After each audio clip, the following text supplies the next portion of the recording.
শুকর আদায় করে। ফেসবুকে দেখছি মন্দিরে যাইয়া কয় কি আমি এবার আপনাদের সাথে এই দুর্গা পূজায় শরীক হতে পেরে আল্লাহ পাকের দরবারে শুকর আদায় করি আলহামদুলিল্লাহ। সুসো এ সুসো দুটো ভোটের জন্য ওই জায়গা যাইয়া হিন্দুকে মন্দিরে দুর্গা পূজায় যাইয়া শুকর আদায় করে। আমার ভয় লাগে এ যদি কোনো জায়গা দেখে যে হিন্দুরা শুয়ারের গোস্ত রান্না করে খাচ্ছে আর তেল তিলে টল টলে, ও জায়গা যাইয়ে দুটো ভোট চাই এটে বলে যে দাদা ভোট দিতে পারি, আমাদের সাথে 2 পিস ভক্ষণ করিতে হইবে। উনি সেখান থেকে 2 পিস খেয়ে না বললো আলহামদুলিল্লাহ আপনাদের সাথে শুকরের গোস্ত খেতে পেরে আমি আল্লাহর নিয়ামতের শুকর আদায় করি। আল্লাহু আকবার, জোরে কান নাউজুবিল্লাহ। হারাম মাল ভক্ষণের শুরুতে বিসমিল্লাহ কইলে ঈমান চলে যায়। হারাম মাল খাইয়া শুকর আদায় করে আলহামদুলিল্লাহ বললে কাফের হয়ে যায়, কাফের হয়ে যায়, কাফের হয়ে যায়। সুদ খা টাকা, ঘুষ খা টাকা, টোন মারা টাকা, জাতির হক মেরে দিয়ে টাকা, এই টাকা দিয়ে হজ করে আইসে যদি শুকর আদায় করে আলহামদুলিল্লাহ হজ করছি, তাও সে কাফের হয়ে যাবে, ঈমান নষ্ট হয়ে যাবে। কার টাকা দিয়ে হজ করছো? বাপের টাকা। কার টাকা দিয়ে হজ করছো? এই দেশের গরিব গুরাবার মুখের থেকে খাবার খাইয়ে নিয়ে, এই দেশের রাস্তার ফিস চুরিয়ে রে খাইয়ে, খোয়া মুয়া মারিয়ে দিয়ে খাইয়ে, সেই টাকা দিয়ে তুমি হজ করতে গেছো। আবার হিলটন টাওয়ারে থাকে, জমজম টাওয়ারে, সাত টাওয়ারের মধ্যে, গড়ি টাওয়ারের মধ্যে থাকে। হালাল না হারাম? ফতোয়া দেন, হালাল না হারাম?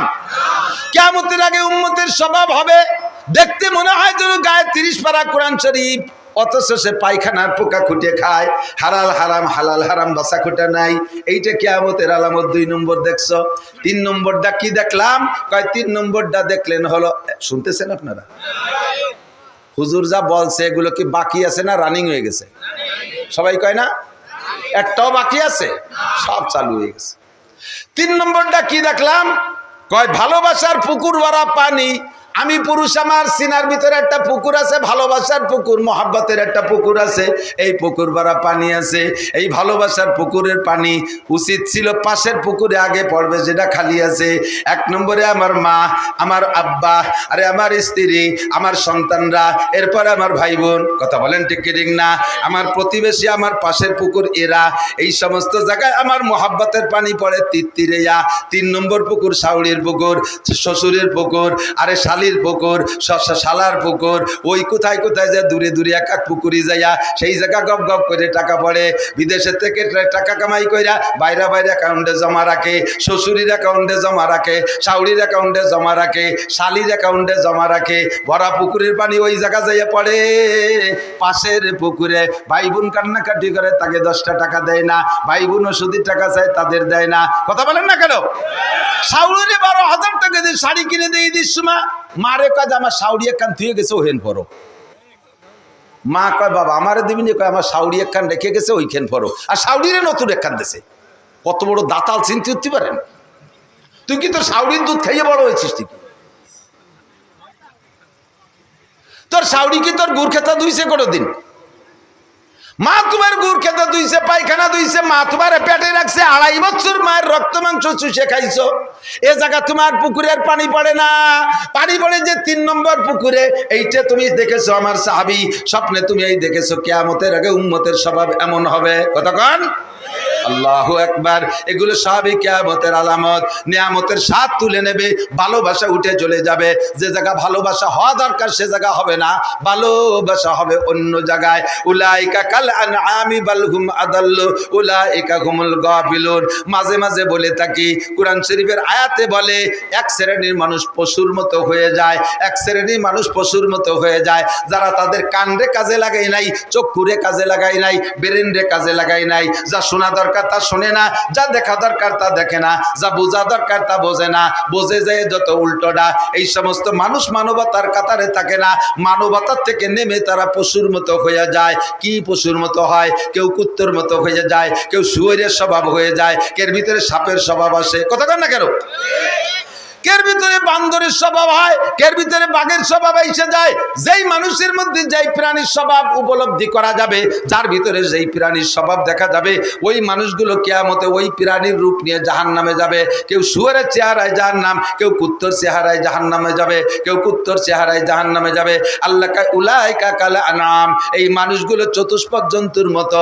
এবার চতুষ্পদ জন্তুর মধ্যে থেকে কুত্তই অভিযোগ করছে সর্বপ্রথম, আল্লাহ তোমার এই আশরাফুল মখলুকাত বনি আদম রে আমাদের সাথে তুলনা করলে আমাদের ইজ্জত যায়। কুত্তরও ইজ্জত আছে, প্রত্যেকের একটা ব্যক্তিগত ইজ্জত আছে। কতক্ষণ হারতে কেউ রাজি না। এই যুদ্ধ বিগ্রহ মারামারি করে কি জন্য? জিতার জন্যই তো করে। একটা আইডিয়া আর একটা আইডিয়ার সাথে মাঠে লাগাই দিয়েছেন, ওরা দুজন দুমসা গুতোগুতি করে কি জন্য? ওকে জাগা জমি নিয়ে গেঞ্জাম, কথা কয় না, ছেলে মেয়ে নিয়ে গেঞ্জাম, ওকে বউ নিয়ে গেঞ্জাম, রাজনীতি নিয়ে গেঞ্জাম। ওরা মারামারি করে কেন? জেতপু আমার ইজ্জত আছে, আমি ঠকবো না। তো কুত্তইকে আমারও ইজ্জত আছে। এই মানুষকে আমাদের সাথে তুলনা করলে আমাকে ইজ্জত নষ্ট হয়। কিভাবে ইজ্জত নষ্ট হয়? তোমার বনি আদম আশরাফুল মখলুকাত যা করে ও আমরা কুত্তরা জীবনেও করি না। তুমি শুনবা আল্লাহ কদিন এই দুনিয়াটা কয় যে আমি সচক্ষে দেখেছি বনি আদম পায়খানায় বসে বিড়ি খায়। আমরা কুত্তরা জীবনেও খাতি বসে আগি না, আকতি বসে খাই না। কথা বল না কেন? কেউ করতে পারবে না যে কোনো কুকুর একসাথে পায়খানা করতেছে আর খাচ্ছে, দুই কাম একসাথে করে না। আমরা খাতি বসে আগি না, আকতি বসে খাই না। আর বাথরুমের মধ্যে যে একডুন বিড়ির ভাষা একে আমরা খেয়ে বেলায় তুইছি, এ খাইলো খারাপ। বিড়ির দুমো আর গুদ দুমো একসাথে না চুষলি বলে ক্লিয়ার হয় না। কুত্তই কয় আল্লাহ এই কাজটা কি ওরা ঠিক করে? তাহলে তুমি যে ওদের সাথে আমাকে তুলনা করলে, আমাদের সাথে ওদের তুলনা, এই তুলনা করলে আমাদের ইজ্জত যায়। আমাদের কুত্তে এখন তো কুকুরের এখনো ডেলিভারি শুরু হয়নি, তারপরও সপ্তাহে মানে সিজন ঠিক নাই। আগে ওয়াজ হতো শীতকালে, এখন সে 12 মাস কাল হয়, ঠিক না? আমি তো সেই ভাদ্র মাসেতে শুরু করছি, কোনো তার সিজন নাই, যে কোনো সময় যে কোনো তা পাওয়া যায়। আরো 2 মাস আগে দেয় যে কুত্তো ছোট ছোট 2 বাচ্চা নিয়ে ঘুরে বেড়াচ্ছে, এ পালো কোন জায়গায় হবে? তো আরো 1-1.5 মাস 2 মাস পরে হবে না ওকে ডেলিভারি। তো কুত্তোর কাছে আমাকে যখন ডেলিভারি হয় 4-5টা বাচ্চা আল্লাহ তুমি আমাকে দাও।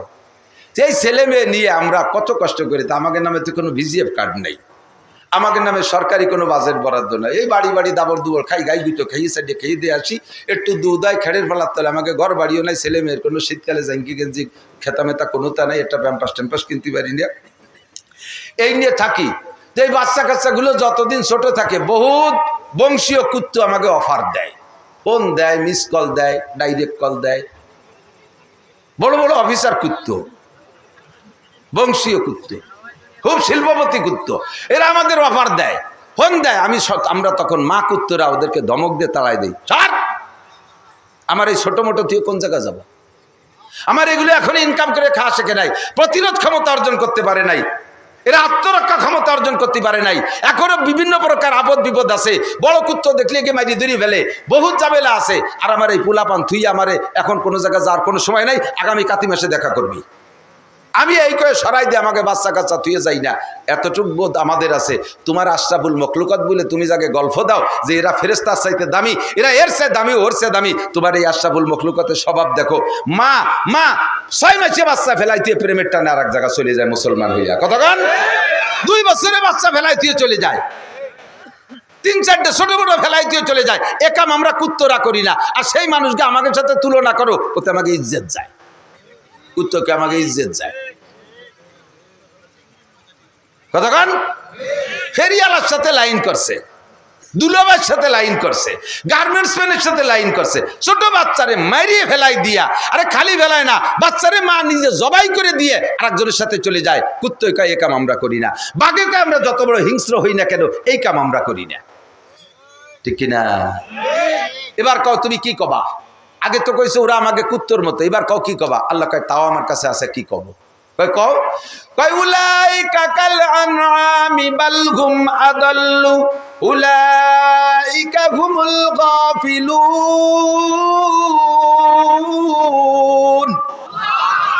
এগুলো চতুষ্পদ জন্তুর চাইতে খারাপ, তুই কুত্তর চেয়ে খারাপ, তুই শুয়োরের চাইতে খারাপ, তুই বাঘের চাইতে খারাপ। তোর মতো নোংরার নিকৃষ্ট প্রাণী হতে পারে না।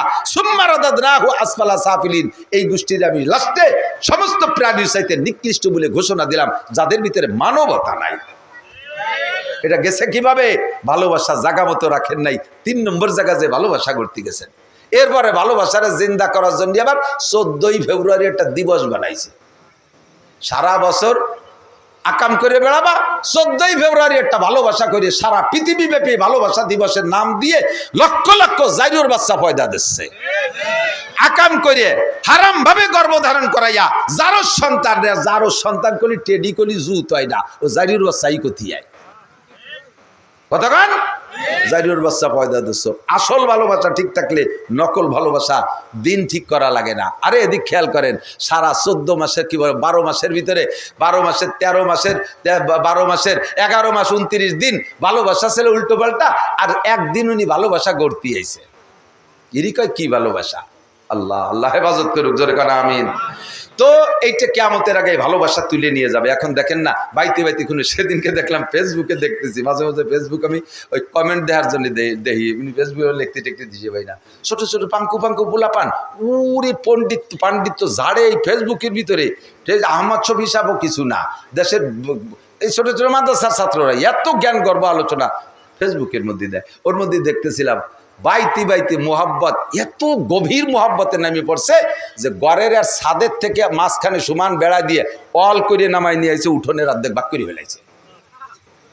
একটা দরজার মেন দরজা মাঝখানে একটা, তার মাঝখান দিয়ে অল দিয়েছে। যারা দেখছেন তারা সাক্ষী দেন। চালের উপরে ইট গাত্তি গাত্তি নামাইছে, দেখছেন না? মোহাব্বত কারে কয়? আবার সেই অর্ধেক দিয়ে যাচ্ছে তার শালারে যে তুই এইটুকি থাইস। 22 সাথে বিভেদ বাদাইয়া মাঝখানে বেড়া দিয়া যে অর্ধেক বাগে পাইছে সেটুক দিয়ে যায় শালারে তুই থাইস। ভালোবাসা তুলে নিয়ে গেলাম। জিবরাইল কয় ও কামও করা হয়ে গেছে আমার। করতে করতে করতে 3 নম্বরে কি করতে আসবেন আর বলবো না, মেলা রাইতে ধরে। 3 নম্বরে কয় কি ইনসাফ, ন্যায় বিচার তুলে নিতে আসব। কেন? কয় মানুষের নিজেরাই ন্যায় বিচার পছন্দ করবে না। বোঝেন ন্যায় বিচার। আরে ভাই, পুলিশকে দোষ দিয়েন না, পুলিশে ঘুষ খাওয়া জানতো না, পুলিশ ঘুষ চিনতই না। তারা দাস বেতনের উপরে নির্ভর করে দেশ ও জাতির সেবা খেদমতে নিয়োজিত ছিল। দেশ ও জাতির সেবা খেদমতে পুলিশ যে ঘুষ খাওয়া শিখেছি আমরা আসামিরা, কথা কয় না? পুলিশে ঘুষ খাওয়া শিখেছি আমরা। আপনি আকাম করছেন, ন্যায্য আকাম করছেন, যার বিচার হওয়া দরকার, আপনি এই বিচারের হাতে থেকে বাঁচার জন্য পুলিশকে 50,000, 1 লাখ, 2 লাখ টাকা ঘুষ দিচ্ছেন। পুলিশ কয় আকাম করবি, তুরা বাড়ি ফাঁকে আমি 2 লাখ পাবো, তা নেবো না কেন? তুরা ভাই বাড়ি করবি, খুঁড়ি করবি, পেঁয়াজ বেছে আর কুষ্টা বেছে পাট বেছে টাডুন আবারে দিবি, আমি নেবো না, তারবো কি? তোরা ন্যায় বিচার চা, তুই একজনের মাথায় বাড়ি দিছিস, ন্যায় বিচারটা হোক। একজনের যদি ন্যায় বিচার হয় তাহলে দেশের বাকি সবাই সতর্ক হয়ে যায়, কন্ট্রোল হয়ে যায়, ঠিক না? আমি বলি না আল্লাহ আফিল কিসাস হায়াত। কিসাস মানে হত্যার পরিবর্তে হত্যা, প্রতিশোধ নেওয়া। একটা প্রতিশোধ দিলে বাকিদের হায়াত বেড়ে যায়। কারণ দিবালোকে যেভাবে একজন হত্যা করছে, ধরে যদি তারে সেইভাবে হত্যা করে দেওয়া হয়, বাকিদের ভিতরে আতঙ্ক সৃষ্টি হয়ে যায়। আরে আল্লাহ, সরকারি বিচার এইভাবে ধরে জবাই দেবে, ও মারামারির দরকার নেই, যায় 2 কাঠা চলিয়ে যাক জমি, তবু খুনোখুনির মধ্যে যাব না। কতক্ষণ ঠিক না? এই খুনোখুনি এখন এই যে ঘুষ দেন, কারা দেন? আমরাই তো দেই। অন্যায় নিজে করে সেই ন্যায় বিচারকে বিলুপ্ত করার জন্য আমি ন্যায় বিচারের পরিবর্তে ঘুষ দিয়ে বিচারটারে সম্পূর্ণ উল্টো নিচ্ছি। এখন করতে করতে স্বভাবে পরিণত হয়ে গেছে বিচারকদের, উকিলরা, পুলিশরা, বিচারকরা সুন্দর করে আমাদেরকে শিখিয়ে দিচ্ছে এইভাবে বললে আপনি কেসে জিতে যাবেন, ফাঁকে 3 লাখ টাকা মারে দেবেন। সুবহানাল্লাহ। ঘুষ খাওয়া হালাল না হারাম? জোর হলো না? ঘুষ খাওয়া খালি কোর্ট কাছারি, আদালত, ফৌজদারি, পুলিশ আর এলজিডিরা খায় না, গ্রাম্য মাতুব্বররাও এই হালাল খায়। আছে না গ্রাম্য মাতুব্বররা? কি সুন্দর গুল্লা কথা কইয়া কাজ করে বিচার করে ওখান থেকে 1 পকেট নিয়ে খাইয়া বাজারেতে বড় মাছ নিয়ে চলে যায়। কোনো কাম নাই, কাজ নাই, ক্ষেত নাই, খামার নাই। আবার ডাটের দামি 2600 টাকা দামে সাদা লুঙ্গি, মার দিয়া জামা, ডাটের জুতো, হাতে কুড়া লাকি, কোথার থেকে আসে? দুদু, তুমি কোন অফিসে চাকরি করেন? আমি মোড়হাট অফিসে চাকরি করি, মোড়ে পেঁয়াজ বাদে আর আমি ছাড়াই দেই। আল্লাহ নাম কয়ে বললাম, আবার গ্যাঞ্জাম না লাগিয়ে যায়। সব জায়গায় এই মৌলাট আছে, আমার গ্রামে আছে, আপনার গ্রামে আছে। এই গ্রাম্য ভিলেজ মাতুব্বাররা আদালত ফৌজদারি কোর্ট কাছারির জজ ম্যাজিস্ট্রেটদের চাইতে বেশি বড় ঘুষখোর। দুর্নীতির মুরব্বীরা যত। আর এই কি আমাদের দিকে একটা প্রবাদ আছে, মোল্লা মুন্সিতে জ্ঞানজাম থাকলে আমার ভাতের অভাব নাই। মোল্লা মুন্সিতে জ্ঞানজাম থাকলে আমার ভাতের অভাব নাই। কারণ মোল্লা মুন্সি জ্ঞানজাম করে, মোল্লারা মসজিদ ইমামতি করে, মুন্সিরা জ্ঞানজাম করে, মুন্সিরা ইমামতি করে।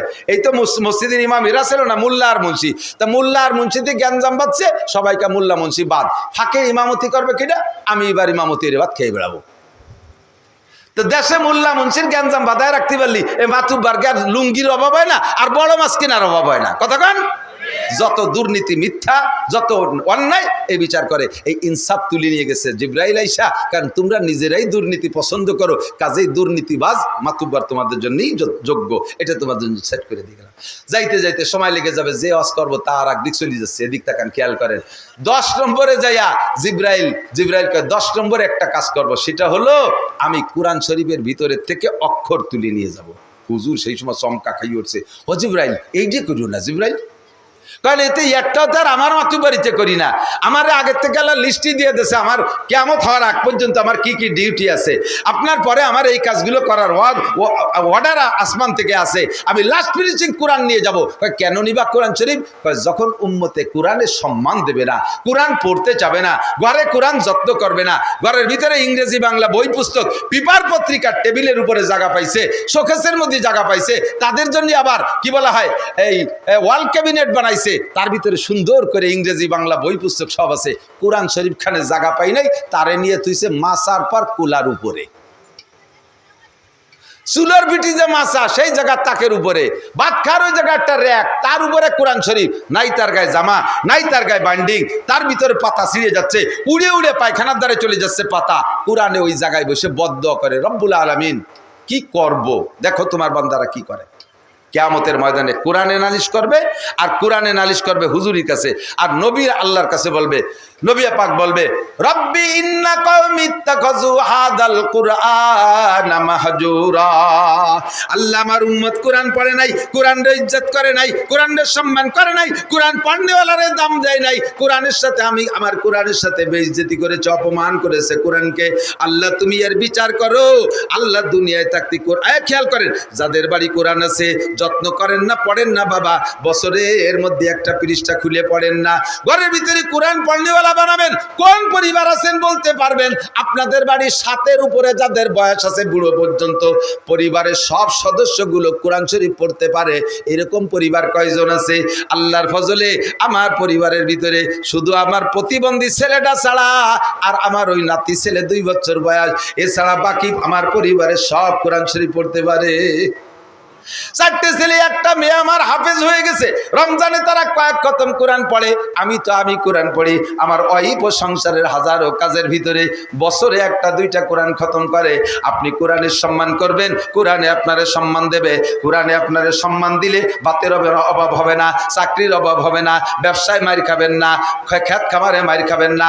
কোরআনকে আপনি সম্মান করবেন। আল্লাহর নবী বলেন, মান জাআলাল কুরআনা আমামাহু কাদাহু ইলাল জান্নাহ। যে ব্যক্তি কোরআনকে সামনে রাখে, দুনিয়ায় কোরআনে তারে সম্মানিত করে, আর আখিরাতে কোরআনের রাহবারি কইরা হাসরের মাঠে বলবে, এ জামাল আমার সাথে আসো, কামাল আমার সাথে আসো, খালেক মোল্লা আসো, লালটু আসো, বল্টু আসো, জুয়েল আসো, টুয়েল আসো, এ টুলুলুলু আমার সাথে আয়, ডলি বলি জরিনেছো কিনা আমার সাথে আয়। তোরা দুনিয়ায় আমার আমি কোরআন রে পড়েছিলি, সম্মান করেছিলি, আয় জান্নাত খুঁজে পাচ্ছিস না, আমি তোদের রাহবারি করে জান্নাতে পৌঁছাইয়া দেব। আল্লাহু আকবার। আমান জালাল কুরআনা কলবা জারিহি। আর যে ব্যক্তি কোরআনকে পিছে রাখবে, সাকা গুইলান নার, হাসরের মাঠে ওই কোরআনও তোমার পিছনে থাকবে। বিশাল লাঠি হাতে নিয়ে কোরআনে বলবে, আয় আমি তোর পিছনে আছি। ওয়াসিকাল্লাযীনা কাফারু ইলা জাহান্নামা যুমারা। ফেরেশতারা সাথে থাইকা কোরআন রে আল্লাহ বডি বানায় দেবে, তার হাতে একটা লাঠি দেবে। কোরআনকে দুনিয়ায় যারা পিছে রাখছেন, পড়তে চান নাই, সম্মান করেন নাই, খেয়াল করে না, পড়তে চান নাই, সম্মান করেন নাই, ইজ্জত করেন নাই, কোরআনের গায়ে জামা দেন নাই, ঘরের ভিতরে ভালো জায়গা রাখেন নাই, সন্তানদেরকে ভালো কোরআন পড়া শেখান নাই, নিজে কোরআন পড়তে শেখেন নাই। এমনকি যদি কোরআন পড়ার জন্য একটা ছেলেরে বাজেট করেন যে এই ছেলেটারে হুজুর বানাবো, সেটা কোনটা? যেটা বেরেনি উঠা না, যেটা চেহারা ভালো উঠা না, যেটা জুয়ন ভালো ওইটা না, বাইটিয়ে খাটো ঠ্যাং খোড়া, চাই দক্ষিণ দিক, দেহে উত্তর দিক, চোখ কানা, অন্ধ, পঙ্গু, গলা শূন্য, পেট মুটা, মাথা সাইকেলের সিটির মতো 3 কোনা, আটা দেয় রাস্তায় দিয়ে চলে যায় খালের মধ্যে। আব্বা তুমি হক্কানি হুজুর হইয়া সঙ্গে খুঁজে দেখেন, 2-1 জন আছে আলাদা। আমরা সব কয় ভাই আমি আমার তো নিজের অবস্থার পার্শ্ব করে আদায় করতে আলহামদুলিল্লাহ। আমার আর ভাইগুলো খুবই সুন্দর, হ্যান্ডসাম, সুটম্বডির অধিকারী। তা আমার আব্বা ওই পার্সিয়ালিটি হয়ে যায় নাকি, এই জন্য সাইডারে হুজুর বানাইছে।